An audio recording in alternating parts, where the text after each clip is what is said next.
Hey, Club Random fans, guess what I did? I wrote a damn book. It's called What This Comedian Said Will Shock You, and it's available for pre-order now where you get your books or at simonandschuster.com. When I first saw Monty Python when I was a kid, I lost my mind. Like, this is everything that I want. Club Random. If I could have just been a pure stand-up and never done anything But else. you're already known as the purest of the pure stand-ups. Club Random. I must tell you, I got up this morning, it was like Christmas morning.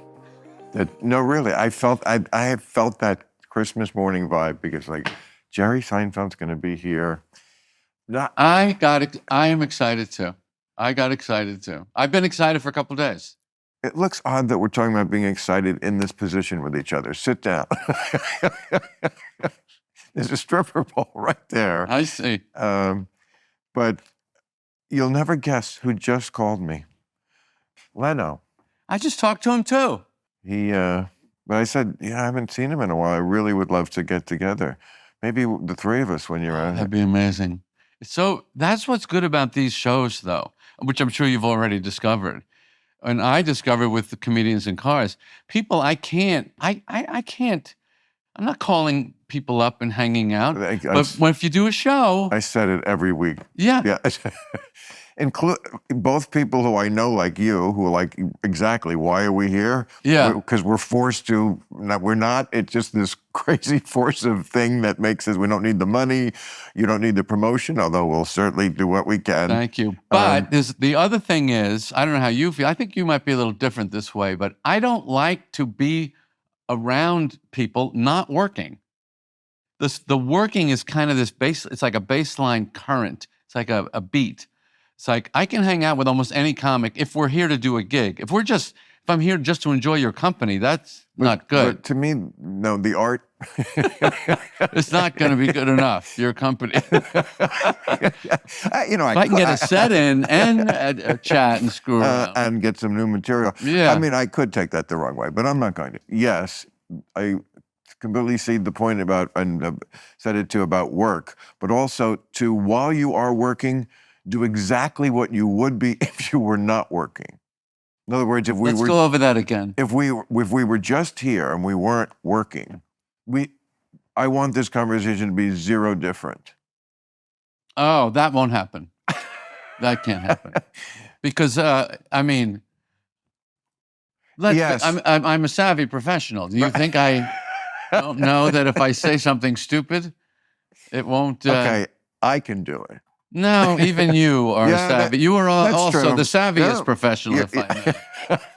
What do you weigh right now, Bill? What do you weigh? Why is that a relevant question? What's the name of the show? Club Random. You're okay. Right. What do you weigh? I think probably 152 today. What? Today? Today, it varies. Yeah, me too. I weigh 166 today. And what were you in 1979? 79, I was probably 150, probably the same. But I think you're slightly smaller. I don't know. Over time, or you mean compared to you? Yes, it's a frame. I think you're a little bigger. A little bit, yeah. Also ego. Yes. Well, I don't know. That's a close race. Let's. Well, listen. Before I forget, what can I get Jerry for his birthday? I mean, the man. You have everything. You're a great star. Never get tired of that. Do you ever get tired of that? No one else ever said those words. But Don, you're a great star. I know. I only say it to you. I love it. No one else. I love it. But I want you so bad. But she took the necklace off and the head hits the sink. Some of those things, they made no sense. Drop your pants and fire a rocket. Well, he didn't want to say fire a rocket out of my ass. That's what he wanted to say. Oh. But he was very, very clean. Which is interesting because he had those little what do we call them? He would just kind of bend the rules, let's say, for television and for his, But yeah, drop my pants and fire a rocket out of my ass. That's what you're supposed to finish it in your head. I didn't even know that was a thing. Oh, sure. Well, I loved it as a kid, no matter what he did, Mhm. you know, and he certainly would be eminently cancelable today. Let's not. I promise you. I saw him You can't move him from no. then to now without him. Modulating, he wouldn't have. You don't know that. He's gonna want to work. I think the man likes to work. But okay, but I saw him doing it like later than it should have been. I saw him opening. Yeah, that was a miscalculation. Right. Yeah. Anyway, I wanted. This is Bill. It's I'm not. so touched. It's not. You don't even know what it is yet. But And don't worry, I'm not really touched. What it is? Well, I hope you were touched by what I gave you at your. I was. I put it very prominently in my little den. That was the metal rabbit. I love it. Okay. And I look at it and I think of you, and it's a bit. Okay. It's too much because you really. Well, and it's true. And let me tell the people. Oh gosh, do we What? have to? Oh, You really? gonna tell them? You don't want to. All right, go ahead. It's okay. I mean, it's not. I mean, It's not a big deal. It was very sweet. Very nice. But it limns, I think, for an audience who you really are to us, the comedians. I had a rabbit made. And by the way, they don't make rabbits. I had to have it made because you can get a bunny on Amazon. Right. Bunnies are all over, but not like the rabbit in motion. And the idea was Jerry was always the rabbit among the comedians. He was the leader of the pack who we were all chasing, and it was inscribed "The Rabbit We Never Caught." What, you don't remember that? Of course I. You said it like, oh. I don't think I read it. Does it say that on there? It does. Oh, I never read it. Oh.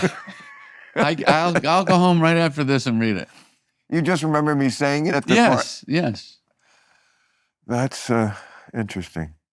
Wow. Well, anyway, that's exactly who you are. Thank you. Always were. You've also been a great friend. You know, you were there when I did the first week of Politically Incorrect. Yep. You didn't have to. Mm-hmm. You flew to Washington on your wife's birthday in 2014 when I needed a guest when we did our special show in D.C. You remember that? That's right, when you did the stand-up special. And I certainly have vivid memories of, like, one time I got off stage at the comic strip and I had tried, like, all this new material. Right. This was my first year. Right. And I remember I look back and I think you must have been thinking, you fucking idiot. But you were nice enough to be like, you should just try one or two new things. And it was, advice I needed to get and probably did not follow for another 3 years. But I went through all, like, my file from 1979 because I thought, what can I get the person who has everything? You've got the amazing career, the perfect wife, the great family, the adoration of a grateful nation. The only thing I could get you is to amuse you and give you a memory or bring back a memory. So here's my show and tell box. Look at this from 1979. What is it? Comedy Hour, Biltmore Company. Well, I don't know why I'm in company. It's my first year in comedy. Yeah. But look at the time. 12:30 to 1:30. 12:30 to 1:30. Well, you can't give me this. I'm not giving it to you. What? There is something I do want to give you. Oh, okay. That I've treasured for 50 years, 60 years. But 60? Yeah. It's 1964, but 12:30. The fact that we were doing shows. All the time. And this is, 12:30 would be a bad time to do the show, AM or PM. But this was noon. This was a nooner. Okay. So, all right. So here's the thing I want to have framed if you like it for you. See if you can see what this is. I bet you are here. Oh, I'm a pack rat. You're not. Oh my God. Do you know what that is? Of course I know what it is, and I Really? love this more than anything, yes. Were you there? I live for it. I went many, many times, and I have quite a bit of memorabilia myself. Anything blue and orange that says World's Fair on it, I have it. Not anything. Well, that is the map that told you where all the pavilions and everything was at the 1964 World's Fair. Which, so let's be honest, Bill. What? And say there's a sadness to what the world seemed like to us at this time, what we thought it was, what everybody wanted it to be, right? I was looking at this the other day, and I see the GM Pavilion and the Ford, and I thought, nobody bitched about every fucking thing back then. Now every pavilion would have somebody in front of it, like, you're making oil and you can't, Yeah.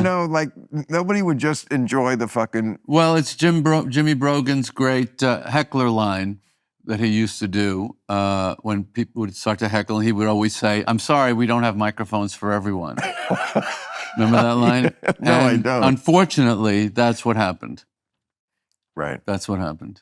And yes, it ruined everything.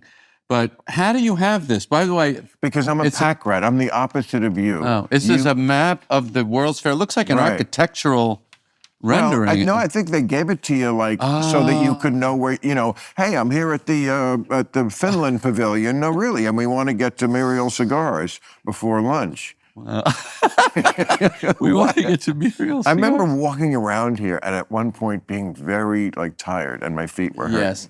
Remember how boring the countries were? Yeah. I don't want to see any countries. Right. Let's go to the Well, world. the Caribbean, you'll see that was on there. Yeah. That was kind of a good one. Do you remember the stories of the kids that got lost in there and their parents left them there and they were living off the coins in the fountain to eat corn dogs? I don't remember that, but I do remember kids getting lost there. And Well, if you're going to give this to me, I want to have it framed and then give it to you. yes, I would love it, and I'll put it up on my wall. Yeah, because isn't it? this means a and lot you can to me. look at it endlessly. Yeah, Because it's so intricate, and they have all the. incredible. Oh, Thank you, Billy. That's yes. lovely. See, you can't get that at Sears. No. So funny that you mentioned Jimmy Brogan. This is what I took out of TV Guide in 1979, the year I met you at the clubs. I kept every one of the fall preview issues of TV Guide that had all the new shows. You know what I'm talking about? Of course. And that was a big event for me when I was a kid. The fall shows, yeah. Like this one I do not remember, but this is a man called Sloan, Robert Conrad. Wow. I loved him. I wanted to be him. Yeah. What a stud. Stars as Thomas Remington Sloan III, a stylish, cosmopolitan, and unnervingly effective globe-circling secret agent, not unlike James Bond, who reports directly to the President of the United States. But look who's at the bottom. Out of the Blue with Jimmy Brogan. And I cut that out because it was like, wow, I know a guy in TV Guide. Right. Like that really. See, like I said, like there was nobody else here. I read for Trapper John so many times. What? That I don't know why. They kept reading me. They never put me on the show. I was desperate to get on in the 80s. So here it is. Trapper John? Trapper John. I didn't know you read for guest starring A on. couple of times, yeah. I know you did the Benson. Yes. You were a regular. Yes. Well, I did 3 episodes. I thought it was like 7. No, it was 3 and they fired me. Oh. Oh, Mercifully. that's very close to the guy who didn't sign the Beatles. Yeah. Oh, Sorry. that's all right. By the way, drink? You don't drink? Or you just have coffee? I drink, but it's a little early and I'm driving. Oh, you're driving. You drove yourself. Yeah. What a stud. Yeah. But we know how you feel about cars. Yeah. I drove an old Mercedes-Benz diesel here. I mean, that level of car, I mean, I guess Jay has it too. Level of car enthusiasm. Yeah. I don't want to talk about that. I don't either. I don't like to. I know it's not of any interest, but But to your credit, you made it interesting to me on the show, like when you did those Acura a little commercials. bit. Yeah, you got Yes. a little interested. I know. Well, not enough to pursue it, but Yeah. I was interested in the connection you had between the person and the car. Yeah. Why you felt that I thought was elegant. Yeah, people like that. I never understood the one you picked me up in. It was a German police. It was for one joke, which is it was a VW police car, because this is you're someone who seems to have a lot of power and has none. And I thought that's what that car is, a VW police car. You're police, but you can't catch anybody. So, Well, Yeah, I guess. Um, I noticed that, like, in that show, though, like, in your own kind of Seinfeldian way, you did become, like, such a truth teller. Mm. You know, not obviously not political the way I do it, but, like, you just used your political capital from the first show. Right. I felt like, the popularity that you had accrued to, like, go, well, I'm just going to say what the fuck I want. And it's not always going to be that pleasing to everybody. And that's, so to me, the most refreshing thing in show business. Yeah, but it wasn't. There was nothing really. I suppose it was a little more revealing than what people had known prior, but not that much. Really? I don't know. Whatever you think. That's what I think. Oh, okay. I mean, just because you weren't playing from a script like in Right. the show. I mean, that's a character, first of all, obviously close, but I mean, the situations were so absurd. Right. I mean, were ridiculous that it was a show about nothing. Nothing. It was a show about everything. Right. I Yeah. mean, all those. Right. That's not. And then now you're just talking to somebody, and, Right. and they're saying, like, what do you think you owe your kids? Nothing. Right. You just, you said things about like family and stuff like that. That was like, oh wow. Yeah. you're Well, sitting that's here- what this show is, but what you've accomplished with this show, because I thought nobody has always been more, I don't want to use the word transparent, but we probably know more about your opinions than any other celebrity in Right. Yeah. out there. And yet on this show, there was a whole other world of stuff that I can't believe. I still can't believe. When you were on with, I think it was Mammoth, and you Oh. got into a thing about the battery shortage in Germany, that they were trying to go electric when they kind of overshot it. And I'm going, how does this guy stop at that article in the paper and say, yeah, I need to know more about the German power grid? Oh, stop. You don't think you know about many, many things? No, I don't. Not like you. Really? No, I watched the show to see what does Bill know that I didn't know he knew. And I'm always blown away. Wow. That one was amazing. And then you talk with that other guy about the Bible, and you know all about the Bible. I'm old. I know, but your mean, when brain is worthy of all the attention it gets. Well, finish your thought, Jerry. Yes. No, No, thank you. I think you're amazing, and I'm I didn't- enjoying you as much now. You're such a sphinx. I didn't even know you ever saw this show. I watch everyone. How do I know these things? I texted you about doing this. You never texted me back. Texted you back. No, you love to. I'm a fan of the show. Oh, yes, that originally. Then I texted you about a month ago and said, what about when you're promoting the Pop-Tart movie? And I didn't hear back. Your people got back and said, yeah, he's going to do it. I was like thrilled, but it's like, Because I already told you I want to do it. I know but most people are not quite. See, again, I'm a rat pack. You are the guy there's no extra. No extra. I do like that. I love no extra. Yeah, I mean, I think, to quote one more thing that I quoted before about the Paul Simon song, that I always think that is you. And it's such an amazing song, One Trick Pony. And you are anything but a one-trick pony, because you've been successful when you did reinvent the talk show, you had your series, and you've done movies. But there's that middle part. He makes it look so easy, look so clean. He moves like God's immaculate machine. He makes me think about all these extra moves I make, and all this herky-jerky motion, and the bag of tricks it takes to get me through my working day. I feel like I'm the herky-jerky guy.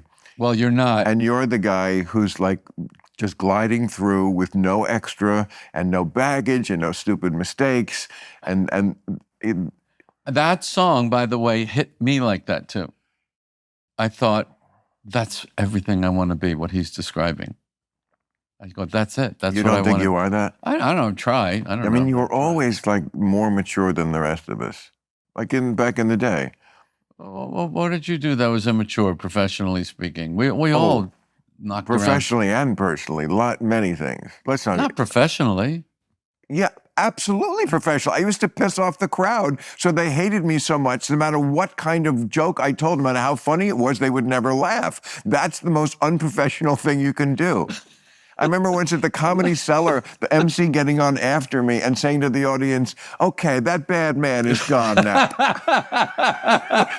That is absolute Bill Grunfest, I think it was.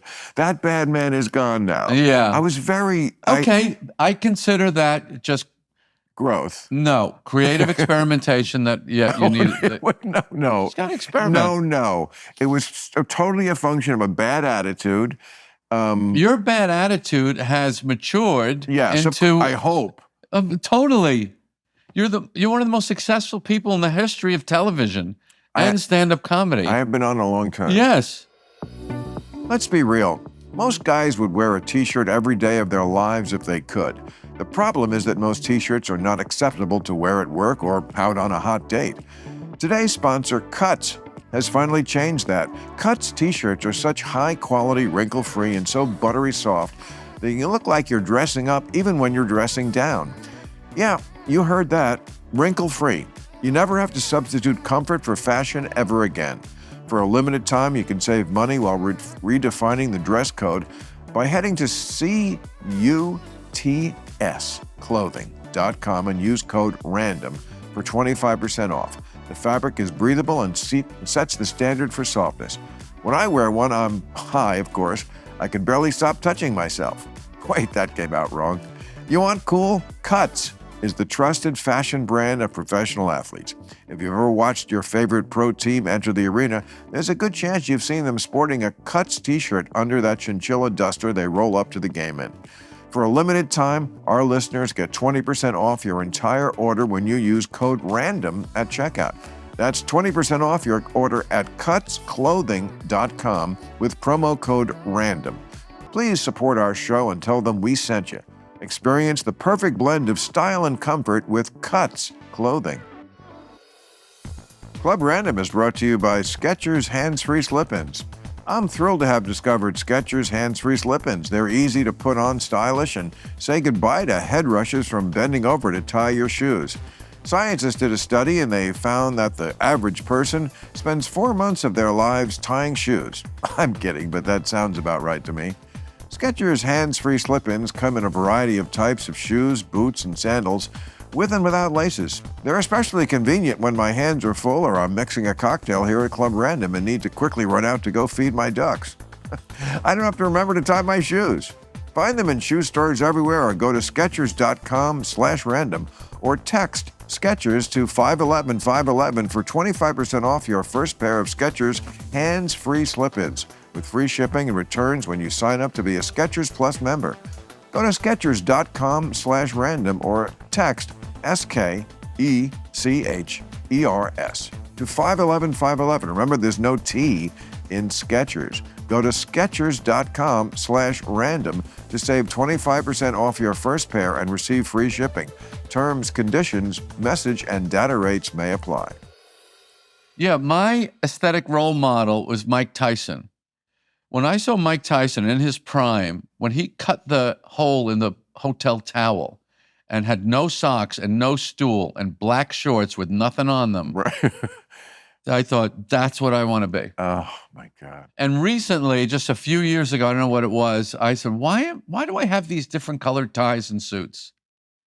I go, I'm just wearing a black suit and a black tie from now on. It just felt so calm. We visited Japan last December. I was so happy there. I connected so strongly with that ethic of their culture of just focus and simplicity and singularity of purpose. You know, I do like that. And I have done these other things, and I have to say it's all with a component of reluctance. I do it to think, I think I could do that, you know, like the movie. Like, I think I could do that. Or let's do a different type of talk show. I think I might be able to do that. But it's not really what I wanted. If I could have just been a pure stand-up and never done anything else. But you're already known as the purest of the pure stand-ups. That is like your, and it's real. And by the way, this leads me to something I feel nervous about telling you. I feel like you're the confessor to this, but like after this year, I'm going to stop doing it. Really? Well, or I could go back. I don't want to make like a big announcement or something. Well, go ahead. Well, I mean, I'm doing a special at the end of the year. Right. It'll be my 13th for HBO. That's a lot. That's a lot. And I just feel like you gotta, I don't know. First of all, I put a lot of time and effort into it because, as you know, stand-up is like playing the cello. You Absolutely. can't just walk up there. You have to stay in practice. And I do. Yeah. And I've always loved it. And I'm always working on it. But I have a show. Yep. I mean... I don't know how you kept it up during the show, or frankly, why. But you did. Because they fed each other, first of all. It was so great. And also because I love it. I mean, it's I can be the loosest. I can, the show is great, but there's constrictures there. This is looser, but what's looser than just you people paid to see me? Yeah. Even if you don't like it, you kind of have to laugh just to get your money's worth. Uh-huh. The way you stay in a movie, even though if it sucks. I don't want to walk out. My father would pay $2 to see a movie and would hate it and wouldn't leave till I get my goddamn mother's. Great. Yeah, he waited till it came to the theater, where there was one theater in Bergen County where the movies would come late, and so they'd be like $2. Yeah. All right, let's get back to... Yeah, so, but if I don't have to practice the cello 8 hours a day, Right. I can do, I might want to do some of these kind of things live. That's kind of an interesting option that people do nowadays. Oh, right. And then it's kind of an event. Interesting. Yeah, that it's not crazy. It's not crazy. It's not crazy. It's not crazy. I mean, the landscape of the business, which is one of the things I love about the business, is everybody's like, well, what is going on? What do we do? What are we supposed to do? What's so and so doing? Why is he doing that? Should I do that? I love that endless grind. Everybody's always on the phone. You mean like what's happening in the business? Like, did you see what so-and-so did? What'd you think of that? Right. Right. Streaming and. And I think perhaps for you, for whatever feels right for you at this point, is what's right. But that's, after 40 years, that's why I don't want to make an announcement. This is my final, because I might change my mind. It might be like cutting off a limb, and I have to go back to it. How do you view the show? How do you view real time? How old are you now? 60 something? Jerry, I'm always hot on your heels. Okay.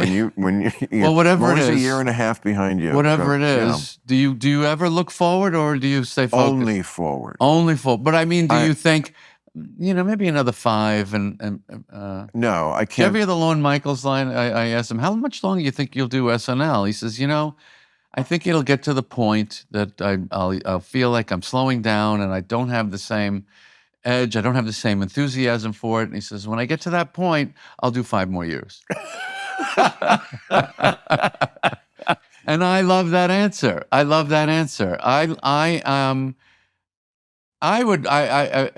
would love for us to compare notes. Who is more addicted to show business, you or me? Because I love it to death today as much as, even more. Everything else in life for me has fallen away, has gone gray. I mean, I loved having kids, and that whole side of my life has been great. But you always have to say that, But but if you're just talking about work, let's just talk about work. We can Chiron it, Jerry. Yeah. I love show business as much today as ever, if not more, because I tried every other goddamn thing. But you say you don't love show business, you love stand-up. That's show business. I know, but it's that one aspect. Again, you're such a minimalist. You're so direct with everything that everything peels away, no extra things. Yeah. And that's you. That's why I think you will do it till you drop. I will. And maybe I will too. I don't know. It's a tough decision, but I also feel like it's easy as you get older to not do new things, and that's what keeps you young. I think that's part of the reason I want to do this. Is Definitely. Because, look, when we're doing a podcast, if you said to me 10 years ago even, the big thing in show business is going to be basically AM radio. Right. I would have said, you're crazy. Right. And yet, I mean, you talk about too many people at the beginning of the marathon clogging the road. Right. I mean, there's like 4 million podcasts in America. But no one's doing this one. I know, but it it would be like if Johnny Carson, when we watched him, had, you know, 4 million like late night shows that people had that they, you know, maybe only 500 watched this one and 1,000 watched this one, but his rating cumulatively, all those tiny ants sucking a little bit away, would have left him not with 17 million, which he had at his height, but, you know, something much more modest. That's the problem with so many podcasts. No. Why? What do you? First of all, you're doing the thing that you hate the most, which is moving people around in chronology. If Johnny Carson forget that. We're here now. You're you, we're here now. It doesn't matter what he would have done, or what matters is this makes. Go ahead, finish your point. Oh my Is God. that What us? year is that? 1979. Oh. Carson must stay. Can you? What a baller he was, right? Yeah. I mean, just to like have the headlines like about what you. But I'll you're tell- right. He would not. I mean, as great as he would not survive today. He was just, that show breathed way too much for the current audience. Right. I know. Yes. Who cares? The world wouldn't make him today. Right. They don't make those guys anymore. They No. don't make George C. Scott anymore. You know what loomed large in our world, even as late as 1964, because it was 20 years after, but World War II Mm-hmm. was like my childhood. I look back, it was like everything. My parents were in it. Mm-hmm. TV shows were about it. Right. Hogan's Heroes and McHale's Navy and Combat. And didn't you kind of Rapid- feel also as a kid, I just missed it. I mean, Wish it I was, could have been in that. when I played Army, I played World War II, and Yes. it wasn't, and there was no nuance to it. We were good. Yes. They were bad. Yeah. And, you know, I It mean, was like a big hug musical. That's what World War II was. Here's a musical for everyone, you know. yeah. And everyone was involved in it. Mm-hmm. Like, nobody was ever like, yeah, I'm just doing something different these days. Yeah. No, you're not. World War II. But anyway, I'm still not quite to the essence of why it feels right to you to not do it anymore. I don't know. Because it's the cello. And are you that's part of it. travel and Travel. writing? How much time? How do you? No, I don't love even. it. How do you do a TV show That's- and do any stand-up stuff? I mean, I'm not married, no kids. Right. All my time is mine. Right. So that's one way. I like that. I mean, you know me. I think we're very similar to this. I love the tinkering. Mm-hmm. I love I put that word in front of this thing and I move this over here. It's like putting together a Rubik's Cube. Yes. You know? Exactly. And I move this here and now it all fits. You know, for 6 months it was good, but now it's great because yes. Yes. and I feel bad for those audiences that last 6 months. Right. Because but it's same way in a relationship. I always felt like, oh, if I only knew what I learned on her Yeah. with you, I would have been a lot better with Yes. you. Yes. But I can't, we can't reverse time. But you didn't answer my question about real time, What was that? which is, do how you long? think of how many years? First of all, Well- you're at it 20. How many? 25 years? Real time. Starting with well, that's politically incorrect. well, it's 31. That Okay, went on- 31. That counts. Oh, I know. So, I know. what do you think? Well, I certainly wouldn't want to quit now because No. I feel like I'm at the top of my game. Absolutely. And lots of people tell me that, and that's why I put out this book, Jerry. I signed it to you also, but I have a book. How'd you do coming. that? The strike. With the same glasses, even. the strike. It's amazing. The strike. Ah, I had 5 months and it's all the editorials we do at the end wow. that I put together in a way that made sense Of course and you did. re-edited them. No, I put a lot of work into this. I'm sure you did. Shut up. But I think what stand-up is for you is what writing that editorial at the end of the show is for me. Oh, okay. That's what Well, that piece I never, ever miss thank for you. the writing, Thank for you. the flow of it. The consistency is shocking. Your level of I've- consistency is shocking. Well, And it's the best comedy monologue every week that anyone does. And you Well, even make a point on top of being funny, which is, Usually a point no one else is making. right. It's very easy, and I can't tell you how much I appreciate that. I mean, this is Christmas morning for me now. But,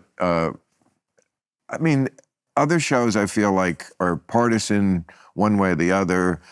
I rarely hear a thought that I haven't heard anywhere else. They will amplify it and get, Right. but their audience doesn't want to. The audience today just mostly wants to hear what they already believe, and they want, yes, Trump's an asshole, and Trump is an asshole, and I certainly have done my share of jokes about that. But I'm always trying to say something that's not breaking a news story, but breaking a new way of looking at a news story. Right. And, consider this, and it's just fantastic. Thank you. It's fantastic. Well, I appreciate it. And you know what? I don't know. Like when you would go on Larry King, that was always so great. yeah, I love that. It was great. That show, don't you think? Yeah. There's a hole for that show. I think it's Joe Rogan. I think what? You just put your hands up like What I'm getting at is I thought special about that show was it was 9:00. Every night at 9:00, Larry King was going to be sitting with someone right. who could probably be of interest. Yes. And that was a great TV. That was great TV. The set I thought I loved the multicolored dots, the blackness. Not like he was the greatest interview in the world, but he was good. Well, that's why I compared him to Joe Rogan, because they're both minimalists. Both of them do zero research by their own admission. Right. Like I think Joe would say the same thing Larry said. I want to be the audience. I want to be the guy who knows nothing about you. I know, but he's on for 3.5 hours. Larry King is, it's on at 9. You're wandering around the house. You're looking for something to do. Who's on Larry King? Right. That was a great thing. I can't believe they haven't tried to replace that. I don't know who would do it, but well, they did. Piers Morgan did it for a minute. Yeah, he wasn't right. I don't think it's the fact that there's nobody right for it. I think it's the fact that the audience is different. I mean, we don't have. Well, that was one of the last shows. Well, it wasn't really a hearth show, but like in our. It was a hearth show. Okay, so like in our youth, but not to the level like in our youth, like when there was 3 channels and all the new shows were in that issue of TV Guide. Mm-hmm. Like the family had a communal experience with television. Mm-hmm. Don Rickles, Mm-hmm. we all remember like it was an event when he was on the Tonight Show, especially in the summer when we could stay up. The famous one where he threw him in the Japanese bath. Remember, he's getting the massage. I mean, it was amazing, that throw, by the way, that he was able to do that. Why are you saying it was? It was staged? quite a jujitsu that he. Oh, Johnny threw him. Yeah, yes. when Johnny threw him in that. Johnny was a mean bastard, and like you don't fuck with Johnny. I mean, that's the other thing about Johnny he could be terrible to people, but everyone at that level should be terrible to people. No, you don't mean that. I don't You're really not mean terrible to people. I'm not. But when you hear someone is, I can't believe anybody thinks anything of it. I think there's levels to it, and I don't think everybody is. I think he was especially when he drank. I mean, he just had a really mean side to him. Right. And he could close off. I read that biography by Bushkin, remember? Right, yeah. Bombastic Bushkin, right? And I felt it was so true. I don't know it's true, but everything I know about Johnny, and it wasn't kissing his ass, and it wasn't covering anything up. He said he was just as cold as that. His mother was like, yes, he very was cold to him. But in a way, it made it easier to watch him. I can't watch people that want me to fill that need for them. I can't do it. I agree. They're exhausting. Yeah, I totally agree. Just a bombastic Bushkin. Don't you think that joke was his intense jealousy of Dr. Vinnie Boombatz, Rodney's great doctor?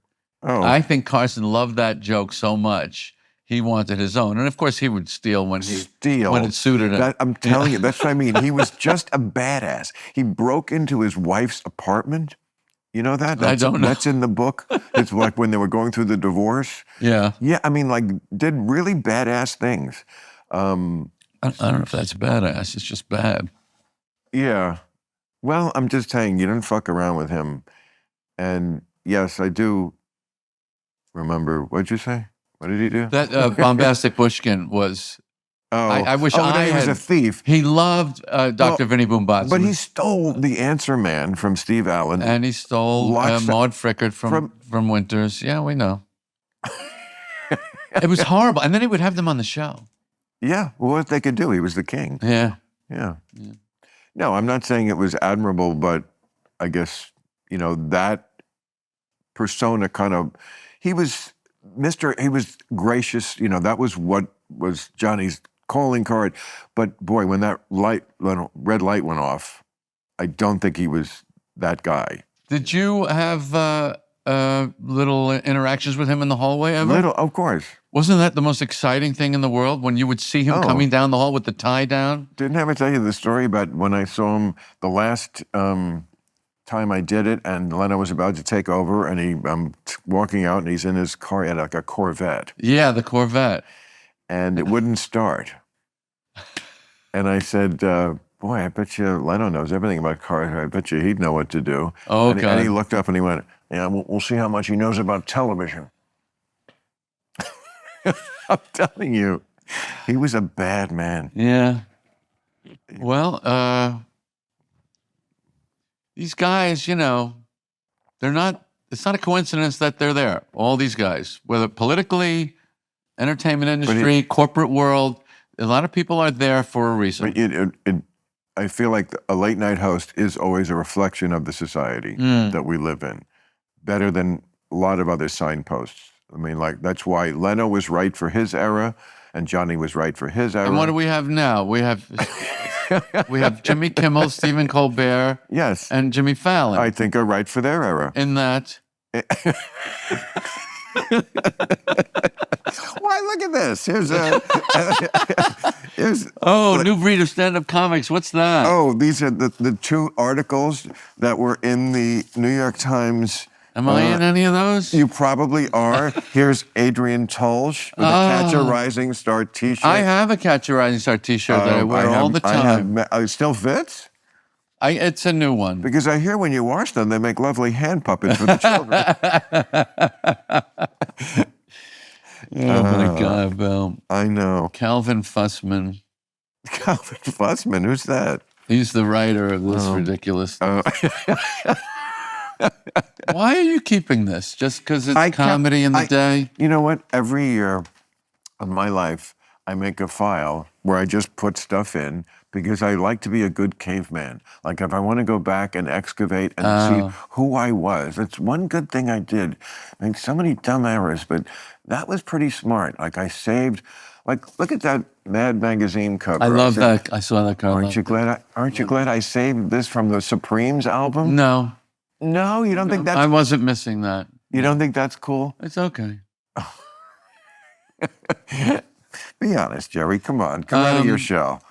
I went through all of my stuff recently. The new breed. And threw out almost all of it. Of course you did, because that's you and I'm me. Because and I thought, my kids don't care what I did.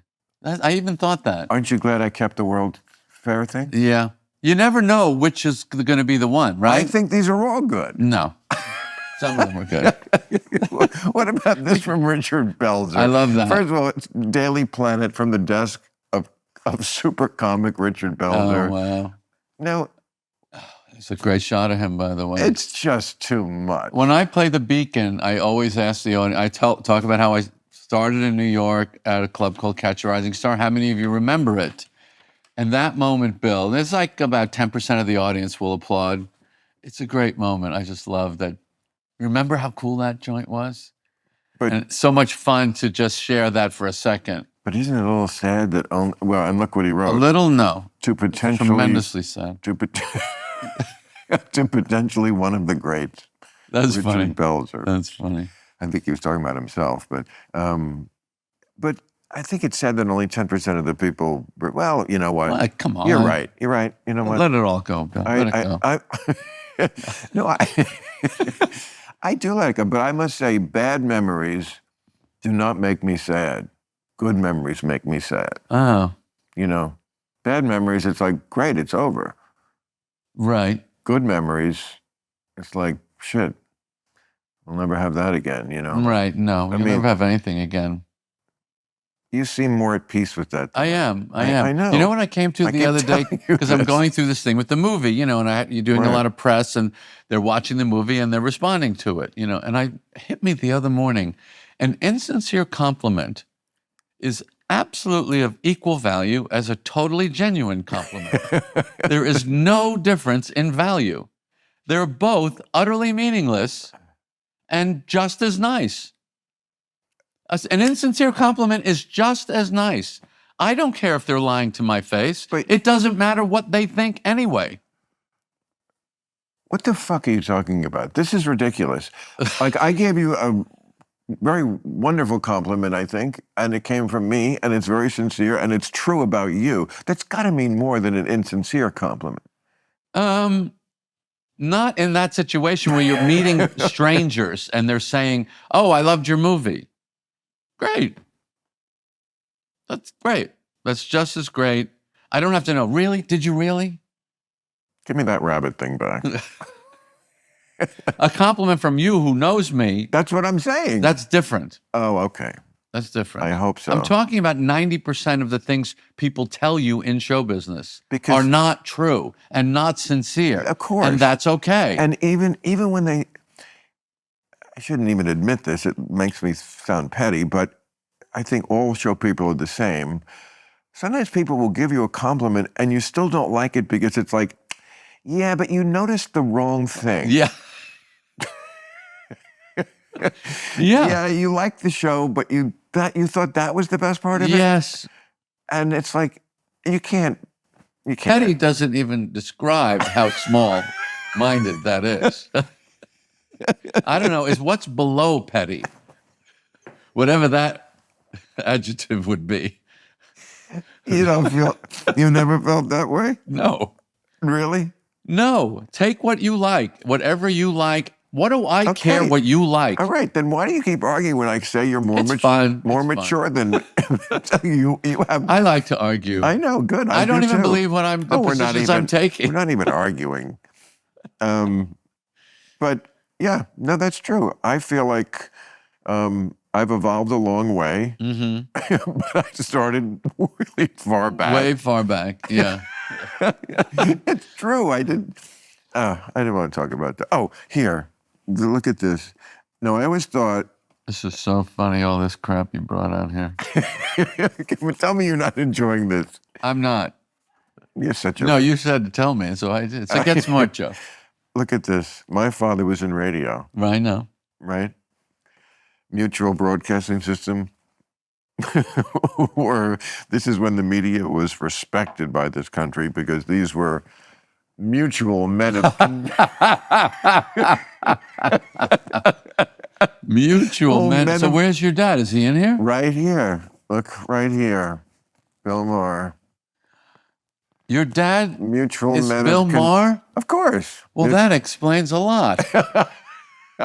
I think we've cracked this case wide open right here. Mutual men of conviction. Isn't that awesome? It doesn't resemble you much. Look at. You can't see Is that from a that. It's a pic- drawing. So that's not what he looked like? It didn't look like that, but you know. You're very handsome. He Thank looks you. kind of I don't know. Arnold Are we looking at him? Stangish.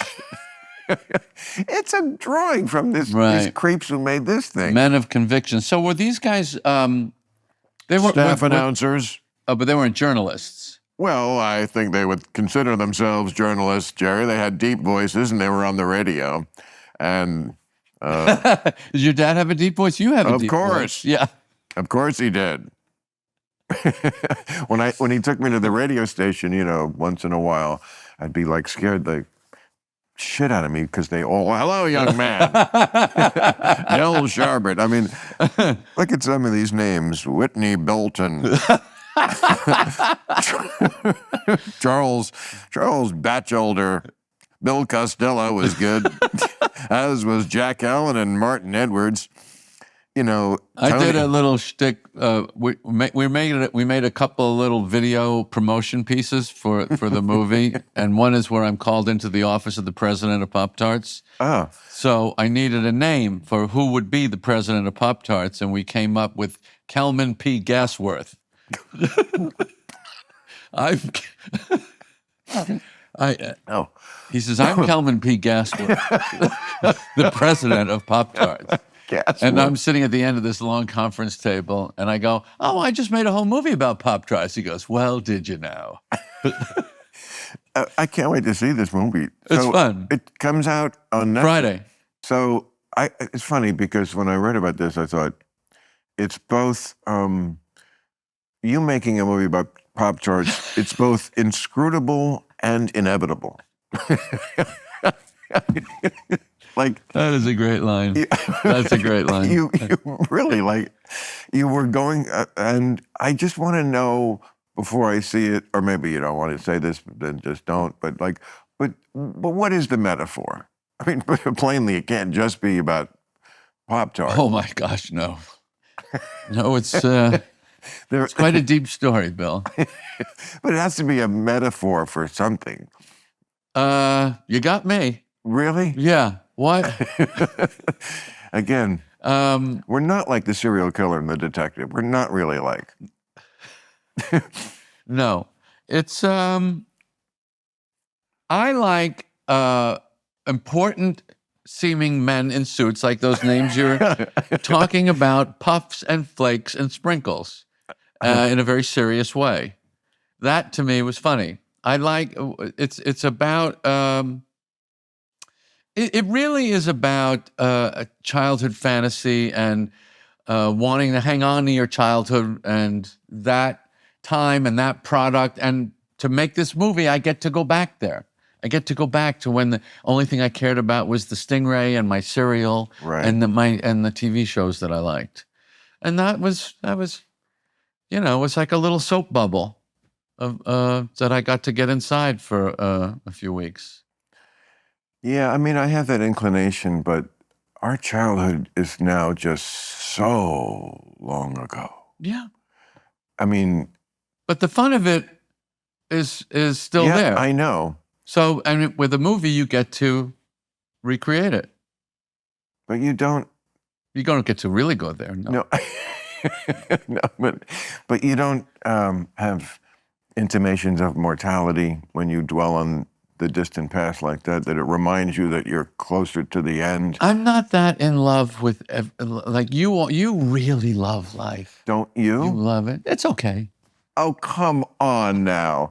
Your life? Oh. Because like when I knew this was your birthday and I was like, I bet you he's the same place with birthdays that I am, which is like, I had a big party here right in this room at 60. You had one at 65. Mm-hmm. After that, like, yeah, it's happening, but we don't need to go into it at all. I mean, sometimes people, mine's in January, sometimes people say to me a couple of weeks after, they say, oh, didn't you just have a birthday? And I go, maybe. I don't know. I might have. I didn't check my calendar. I didn't check my calendar, because it's just like, it's happening. I can't deny it, but let's just ignore it. Yeah. It's at a certain point, because you'd still look generically late middle age, which is great. You don't read old. No, neither do you. Like Biden. Yeah. Like reads old, and Trump reads crazy, but not old, Yeah, okay. He just reads differently. Well, he's got a lot of makeup on, A lot. And the hair color and all that crap. Yeah, I always say he's like Kiss. He puts on the face paint and the wig, and it's always 1976. That is fantastic. That is a great joke. It is kind of true, That is a great joke. He's like Kiss. It's so funny. But yeah, so we could probably, Mick Jagger is doing it at 80. Doing rock shows. Okay. No, it's amazing. It's amazing. Right, but I'm saying if a guy can do rock and roll at 80, certainly comedy. What do you think you'll be doing at 80? I hope very similar to what I'm doing now. Really? Yes, I would love to. I only in my 60s came to realize how right my mother was when she once said to me, yeah, I really like my 50s and 60s the best. Mm-hmm. of all the decades. I said, that's crazy. 60s? What are you, fucking nuts? Yeah. But their 60s is our 80s, physically. I mean, I don't do anything different now than I did in my 40s.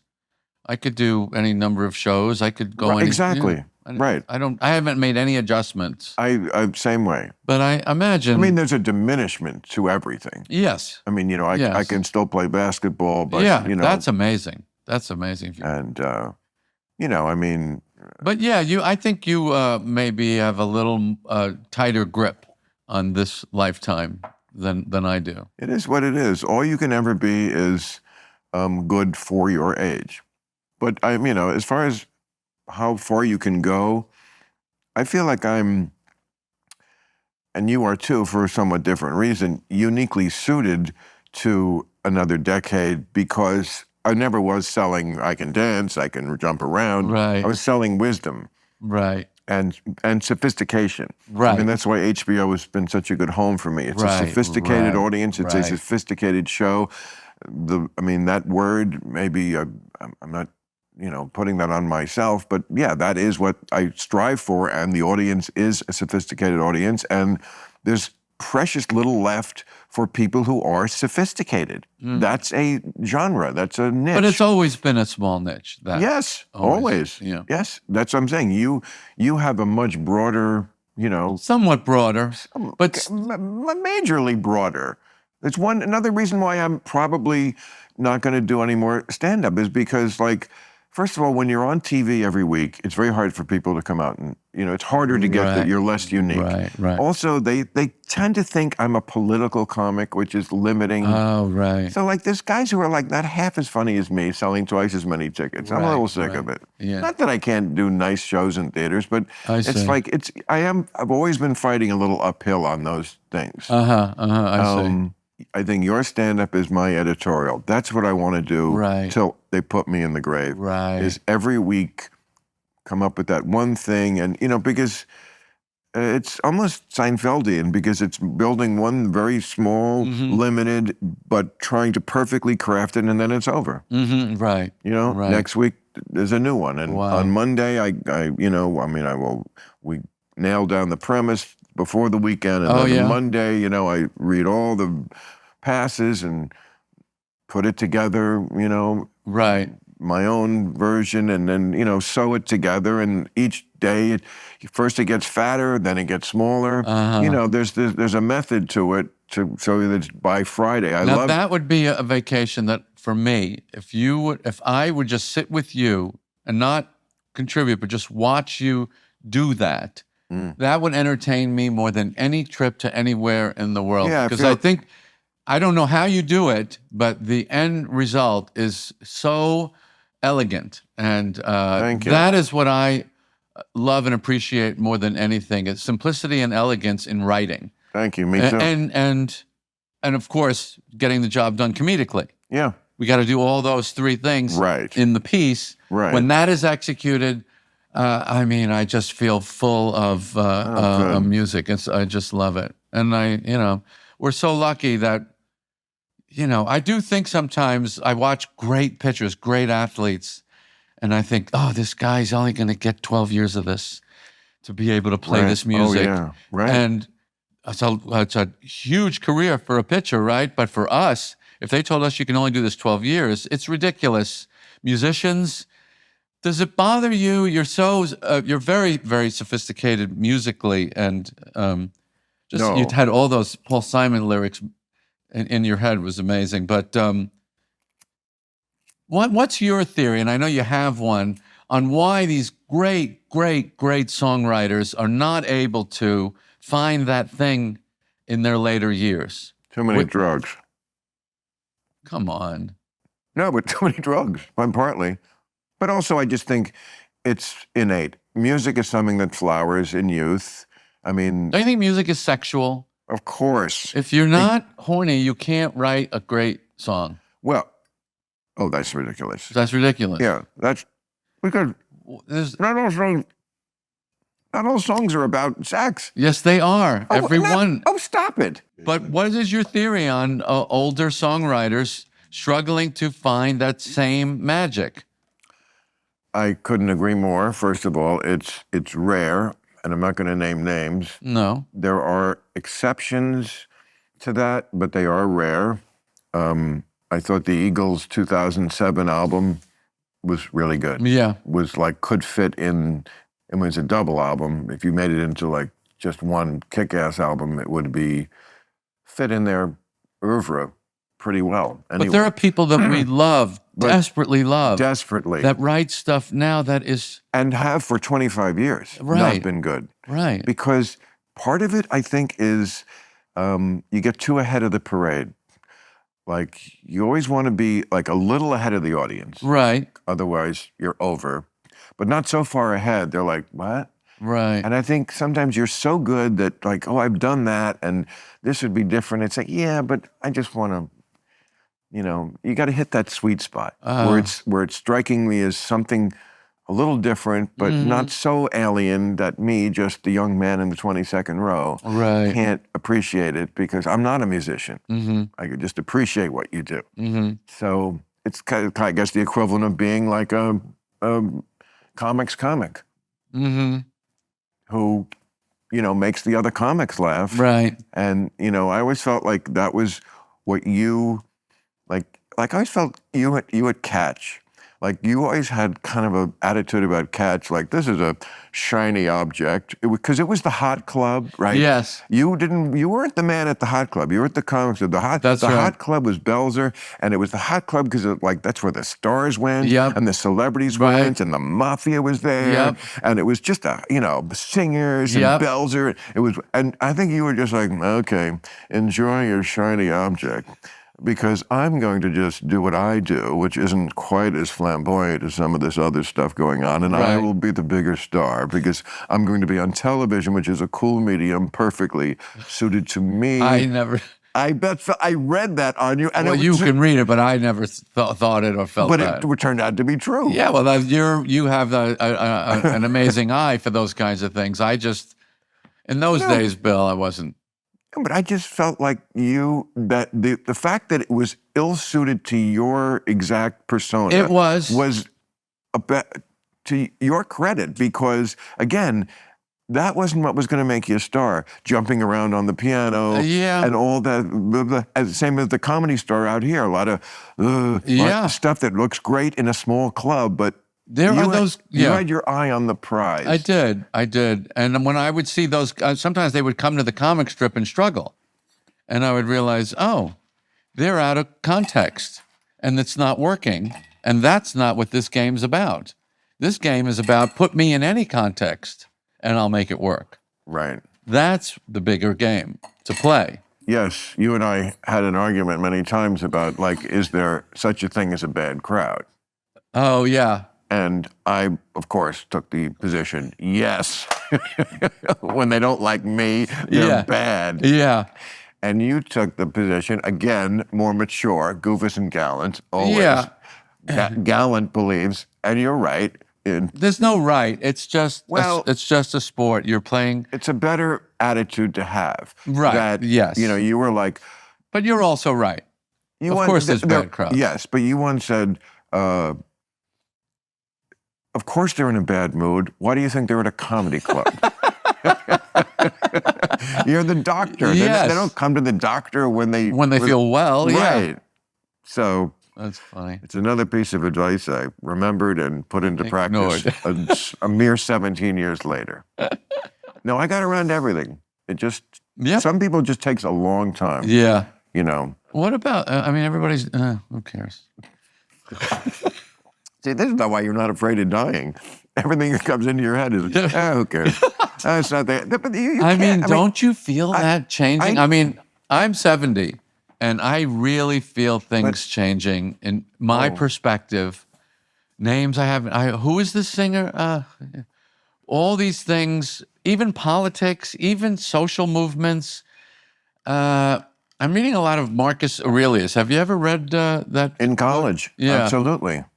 You should pick it up again. It's really great. Meditations? What's it called? Meditations. Right. He was the Roman emperor in 188. 150 AD, and he is a fantastic guy to get you to zoom out and go, all these things you're worried about, all these things that you see happening, they've all happened before, they're all going to happen again. Everything that you're worried about is much smaller than you make it in your head. That's his basic message. And being told that by the Emperor of Rome in 150 AD Right. is a very nice daily. I read it almost every day. I'll read a page or two. And I love to imagine him in his bedroom there, the leader of the entire world, an emperor, a Roman emperor, and saying, yes, you're going to talk to a lot of annoying people today. That's what every day is like. Why are you surprised? People are annoying. I like to imagine the peasants of 150 AD. Hey, did you hear the emperor has a new treatise out? Oh, great! I can't wait to pick it up. He was like the Sam Harris of his day. He had the morning meditation and yeah. By the way, if people want to have an image of who Marcus Aurelius is, think of the movie Gladiator. Yeah. And he was played by Peter I thought it was Joaquin Phoenix. He played the son. Oh, Marcus the screw-up son. Who kills his father. Right. He kills Marcus Aurelius in the beginning. But not in real life, though. I think he did. No. No? No, he died of natural causes in his 50s. You know a lot about Marcus Aurelius. I'm kind of into him these days. That's amazing. Yeah. I didn't think I'd ever hear that from you. Why? Well, just because you didn't seem like a history buff and that. I'm not really, but I love philosophy, and I love his philosophy, and I just find it helpful. I like shrinking things down. Yes, you do. Yeah. Yes, you do, and you do it better than anybody. Oh, thank you. I mean, I always say that about you, like the act that like every single person can love, and the most intelligent person in the room is also not insulted by it. Right. And that's I feel like excellence is always getting to that golden mean. Yes. Of like the two things that are in opposition, but somehow you bring them together. Right. You know. Well, that's what I think you might find that in Unfrosted, the Pop-Tart movie. It's a silly idea for a movie. And the jokes are silly, but as we know, there are no silly jokes. They're either good or they're not. And you'll find there's a level of sophistication in the silliness. That is my ultimate. When I first saw Monty Python when I was a kid on PBS in the early 70s, I lost my mind. The sophisticated silliness that they were doing absolutely lit me up like this is everything that I want, everything that I love. I think Get Smart had that. I think Peter Sellers had that. He's acting dumb, but there is such a sophistication to it. It's because, as we know, as comedians, acting dumb is really not, Laurel and Hardy are not stupid. No. I wasn't a Stooges guy, but Laurel and Hardy is elegant and sophisticated. You were not a Stooges guy? No. I didn't like Mo. He's I don't think he's funny. Curly, he was carrying the whole damn show. But we were 5. I wasn't. I watched comedians when I was 5 years old going, this guy's got nothing. Did you watch Did you watch Officer Joe Bolton? Of course. Okay. Didn't he introduce the Three Stooges? Wasn't that his? Yeah, he had the Stooges. Okay. I watched it. And Superman also? No, they didn't have Superman. They had those movie shorts. Superman just stood by itself? That was a real series, yeah. Oh, I remember. Yeah. And still pretty good, by the way. I've been watching that lately. To me, George Reeves is the greatest Superman of all time. His sophistication and those double-breasted suits. That's another reason I wanted to do Unfrosted. I wanted to look like George Reeves. Did you like that Superman show when they would close the door and the set would shake? What? I lived for it. You know this. Really? When I was a kid. Yeah. I remember in high school, I wish I probably have that somewhere in my Rat Pack file, but we made a list of every episode that we could remember. Like there was probably 100 episodes. Wow. I remember all the episodes. We've talked about it. Coborium X. Yeah. I mean. I got to do a commercial with Jack Larson and Noel Neal in, I think. Yes, I remember it. Yes. Yeah. You did the American Express thing. Yeah. I mean, I know. Gigantic thrill. And your bit was, one of your first ones. The Yes. glasses is a brilliant disguise. It was like, that is so you. Yeah. And then somebody else had a great bit about, it's a bird, it's a plane. Who mistakes a bird with a whose joke is that? That's I don't know, but I heard that. That's a good one but too. Yeah. It's like a perfect example of that bit that like it was laying there on the ground. Yeah. Anybody could have seen it, Yeah. right? I have a Frankenstein bit I'm doing now about the sport jacket. Why is he wearing a sport jacket?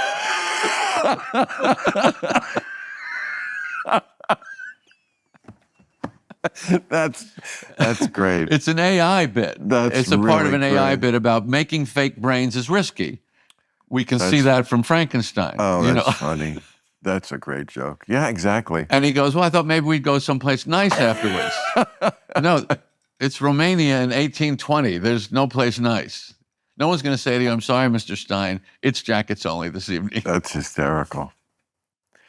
That's funny. I talk about monsters now with, the toxic masculinity that they're always talking about. It's true. Men are toxic. What are we talking about? When you say I think lacking? men have been ruined by the phone Yeah. and pornography. Uh-huh. And it's rapey. It's domineering. It's not. It's just. And this is what young men see. Uh-huh. When we were kids, it was if you had a Playboy, Right. that was huge. Yeah. Now they see horrible things. Yeah. I but, can't imagine. choking and spanking. Oh, God. What? What? That's horrible. I know. I mean, what these kids are when you think about how innocent our childhood was.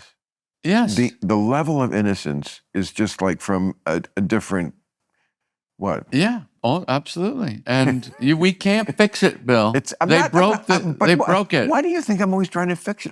There's a difference between being, trying to remedy something and just being amazed by it. Like age fascinates me. And people say, oh, don't worry about it. I'm not worried about it. Oh, I'm I just see. fascinated by it. Right, I'm fascinated right. by different generations. I'm fascinated by how different, the differences that I could see in my lifetime. Right. Yes, like- I know. Or And if- I said to my mother one time, who passed about 10 years ago at the age of 99, and I remember asking her one time, do you remember when cars suddenly became popular? She said, oh, yeah. Yeah. My mother, when she was born, there was no cars around. When my mother was born, women couldn't vote. Right, 1919. Yeah. Women got the vote in 1920. right. I say to my kids, your kids are going to say to you, you mean they let people just get in cars and go as fast as they wanted? Yeah, for the most part. I mean, there were laws, but people did pretty much whatever they want. My grandma. Didn't they crash and Yes. die all the time? Yeah. Yeah. Well, and children died often. Yeah. They get kicked by a horse on the farm. Mhm. And, that's why they had a lot of kids. They expected a few of them to. So better or worse, the way we value life today, or the way we were so much more casual about it in years past? I mean, it's so easy to say, oh, back then, please. We are so seduced by, and I am as much as anyone, by creature comforts and convenience. Yes. No, I don't. With all the bullshit going on, we live in the most amazing fucking times. Yes, I mean, yes. the climate change is probably going to get us at some point, but it hasn't yet. Right. We walked out here today. We weren't like evaporated by the rays of the sun or something. I mean, it was a beautiful day. Yep, The grass yep. is green. The sky is blue. I Yep. know it's really not. There's lots of things going on behind the scenes that are horrible, blah, blah, blah. But we're still living in that time where we're basically, yes, health certainly can rear its ugly head, and there's lots of poisons everywhere and lots of terrible things, and Trump could do this, and democracy, and blah, blah, blah, nuclear war. But for the moment, when I'm sitting at dinner with people and they're like, oh, the world's ending. Look around you, you fuck, you dumbass. We're at this fucking awesome restaurant. They're bringing you this food. It's probably this dinner's gonna cost $700. You're not even gonna fucking blink at paying the check. Shut the fuck up Yeah. about how terrible things is. When I'm not gonna lose my nervous system about Trump again. If he ends the world, he's gonna end the world. I'm not gonna fucking go nuts again if he wins another term. I just can't. I hope you have that wherewithal. Well, what are you going to do? I don't know. Just get into, I'm trying to stay right there. yes. I'm trying to stay What are you right going there. to get anxious like a millennial? No, Yeah, it's right. you know. Exactly. That is. I mean, that generation, especially the Z generation, Ugh. or what do you know? But your kids are great. Thank you. I mean, I think with great parenting, you can still make great kids. Sure. Well, you don't really make them. You have a hand in it. You're like the manager. Yeah, you're the manager. If You give them can- advice, they take it, they don't take No, it. like the manager of a team. Yes, they say that's right. A good manager. A good can manager- affect like 6 to 8 games a year. That's right. That's right. You think that's all a parent can do? I have no idea. But wait, you raised 3 kids. It's mostly what you didn't do wrong, really bad stuff. But mostly the way we were raised, you were kind of left to your own devices, and you're in a fairly healthy environment, and hopefully you make decent choices. And Yeah. the same is true today. I remember that night you and Chris Rock were in my dressing room before the show, and I asked him something about, oh, your kids, do they play together? And you both went, Bill, the wives handle that. And I got, okay, I see. Yeah, I have the They're- most amazing wife. I really I know love you my do. wife. Right. I got to a point with my wife now that I can't believe how great she is, because I can't really say that, but Well, you know, I mean, in the that's single awesome. world, it always runs out of gas, and I found a woman where it never Well, runs out. I'm always that's excited to see yeah, her. that's great. We always have fun. I I love can talking see. with her, and it's fun. It's fun, but it's again, it's a little bit of luck, or maybe it's instinct. I don't know. But are you an empty nester now? Not yet. My son is finishing high school. But you will be. I will be in a few months. Yeah, And is that a big changeover? that's in what people say. But Justin and I we feel we're good. But so it must be it's got to be a big difference without the sound of children It is. frolicking. But Bill, all these things.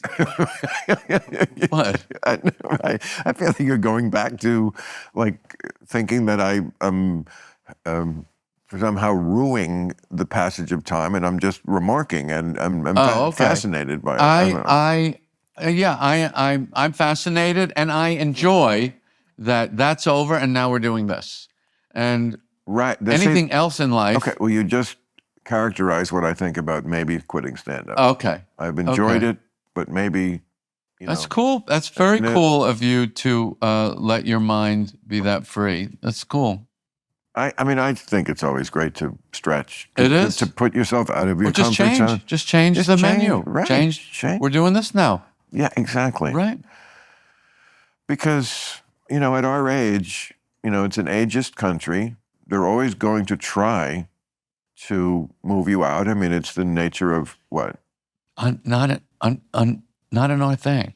Nobody cares how old you are. Well, that's another reason why I would add it to the hopper about me maybe getting out of it. I do think there is a generational element to stand-up, because humor is not something that translates through the ages that well.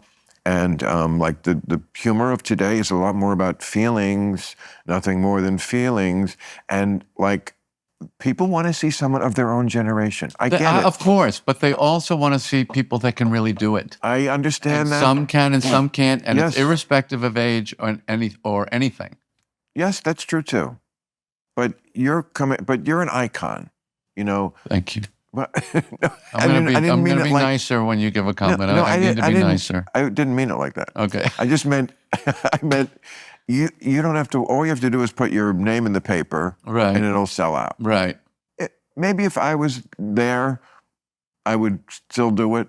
Right, I see. That would be an element that would influence me. I see. Probably not. I think I'd still make this decision. Right. Right.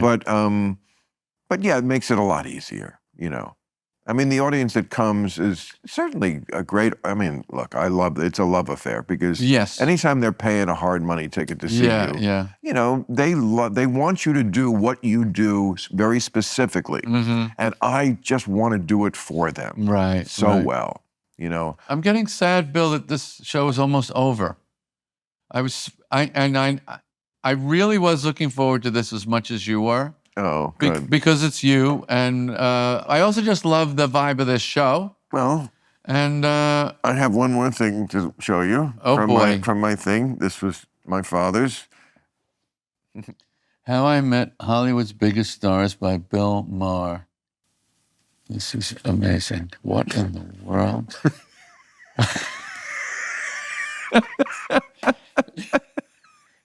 What is this? Some gag gift somebody gave my father in 1960 whatever. Oh, it's great. And it's all Chinese, folks. Show and tell with Bill Maher. We were so innocent. Yeah. Well, as a great man once said, it's so nice when it happens good. Oh, God, Bill, you did it again. Freddie DeCordova, after my first Tonight Show, put his arm around me as we walked off the set.